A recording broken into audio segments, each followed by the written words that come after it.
Okay, so what if I told you the Incredible Hulk was never supposed to be green, or that a typo is what led to a skidoo being called a skidoo or skidoo, depending on where you live in the country?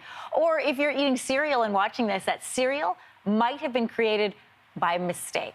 This morning, we are looking at how some of the biggest breakthroughs and best-loved products all started with an error. Terry O'Reilly has done all the research and the heavy lifting, and he's joining us this morning to take us through the biggest and the best mistakes. Good morning, sir. Good morning, Anne-Marie. How are you? I am doing excellent, but answer me this. Are you in an RV? I am in a recording studio, which is a 1969 Airstream.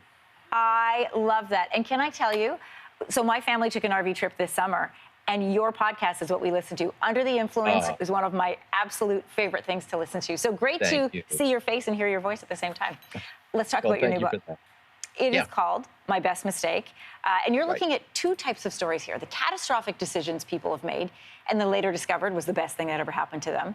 And then there are the smaller stories where an inadvertent mistake leads to some kind of a breakthrough. Where did the idea for this come from?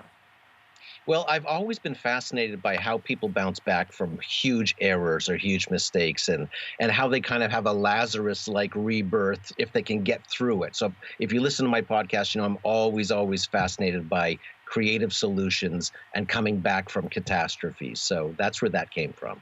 All right, let's look at a few of the smaller mistakes, starting with the Incredible Hulk. He was never supposed to be green. What happened?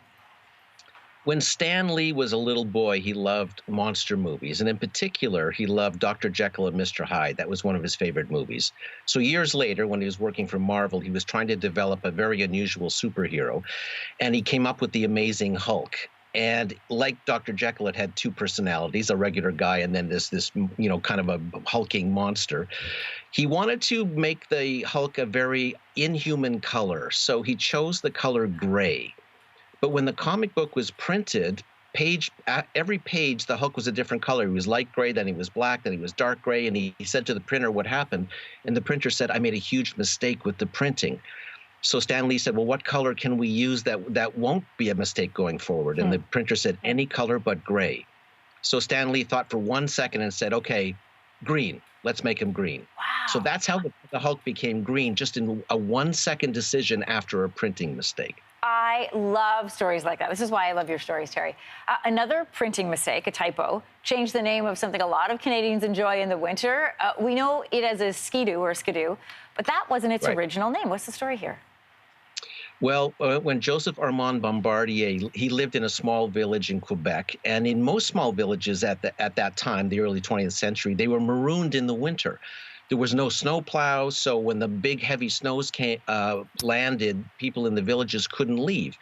And he had a young son once that was very ill, and they couldn't get him to a hospital because they couldn't get through the snow, so his young son died. So he resolved to create a machine that could get through the snow. So he, you know, tinkered with it in a lot of iterations, and then he came up and he actually created this great snowmobile. He wanted to call it the Ski Dog, because it was kind of like a mechanical dog sled.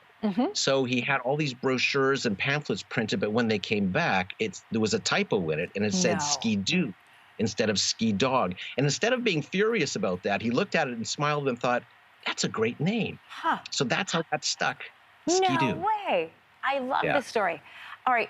You know, we come on the air in the morning time. A lot of people start their day with a bowl of cereal. So I'm going out on a limb and say, you know, not many people know the original story behind cornflakes, because that also started with a mistake.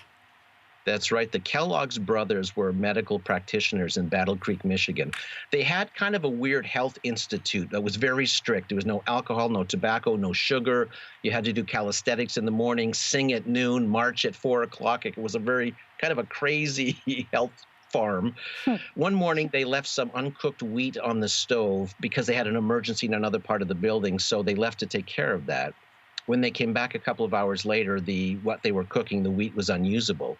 But because they never wanted to waste anything, they wanted to put it through a roller to see if they could salvage long pieces of wheat from it, but they couldn't.